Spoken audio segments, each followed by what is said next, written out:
हजारों फुट ऊंचे पहाड़ या फिर हजारों फुट गहरी खाइयां, न पेड़ पौधे, न जानवर, न पक्षी, हड्डियों को गला देने वाली ठंड।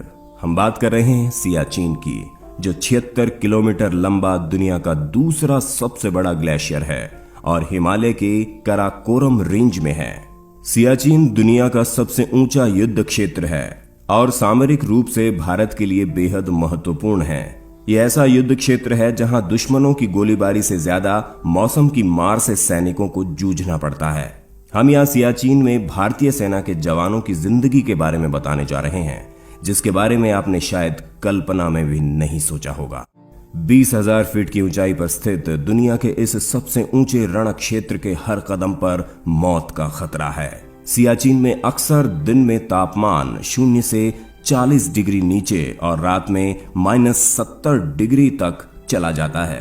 पूर्व में चीन की सीमा लगती है और पश्चिम में पाकिस्तान की।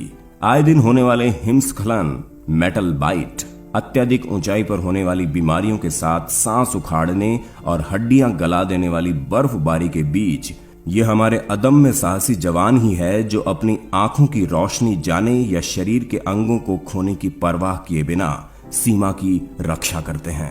लांस नायक हनुमन थप्पा, जो आपको याद ही होंगे, जिन्हें हिमस्खलन के 6 दिन बाद बर्फ के नीचे से जिंदा निकाला गया था, लेकिन बाद में वो भी जिंदगी की जंग हार गए थे। द ट्रिब्यून की रिपोर्ट के अनुसार सियाचिन की रक्षा करते हुए 1984 से अब तक करीब 900 सैनिकों की मौत हो चुकी है और यहाँ हर महीने 2 सैनिक जिंदगी की जंग हार जाते हैं। सियाचिन ग्लेशियर में भारतीय फौज की करीब 150 पोस्ट है, जिनमें करीब 10,000 फौजी तैनात रहते हैं। सियाचिन में तैनाती के 3 महीने के दौरान सैनिकों को नहाने को नहीं मिलता, न ही वो दाढ़ी बना पाते हैं। हर रात अपनी चौकी के सामने से उन्हें बर्फ हटानी पड़ती है, क्योंकि बर्फ नहीं हटाई जाए तो बर्फ के दबाव से जमीन फटने का खतरा रहता है।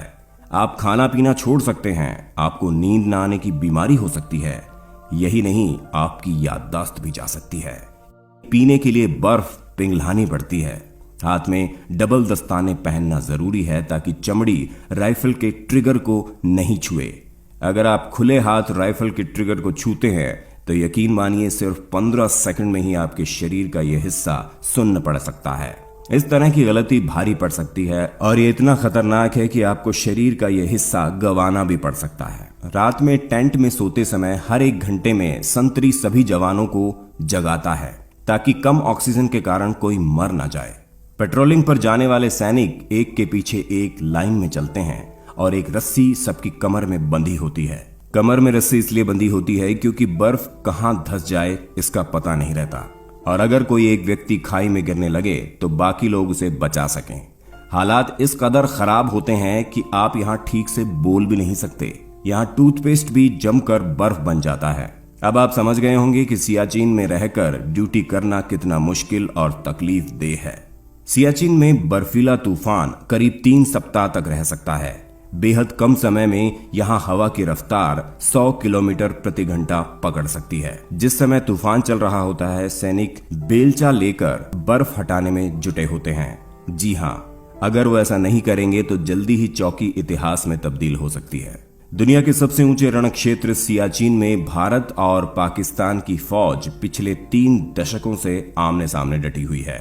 1984 से पहले सियाचिन में स्थिति नहीं थी। वहां किसी भी देश की फौज नहीं थी। हमारे लिए इतना सब हमारे देश के जवान झेलते हैं। फिर भी विश्व में शायद भारत ही ऐसा देश होगा जहां राष्ट्रीय सेना के प्रति अभद्र और असंयमित भाषा बोलने वाले भी मिल जाते हैं। ये जवान नौकरी नहीं सेवा कर रहे हैं। इसलिए हमारा आपसे अनुरोध है कि चाहे इस वीडियो को लाइक या शेयर ना करें, लेकिन हमारे देश के सैनिकों का सम्मान सच्चे दिल से जरूर करें, क्योंकि वो अपनी जान हर पल खतरे में डालकर वहां तैनात रहते हैं ताकि हम चैन की नींद सो सकें। किसी गजरे की खुशबू को महकता छोड़ आया हूँ, मेरी नन्ही सी चिड़िया को चहकता छोड़ आया हूँ।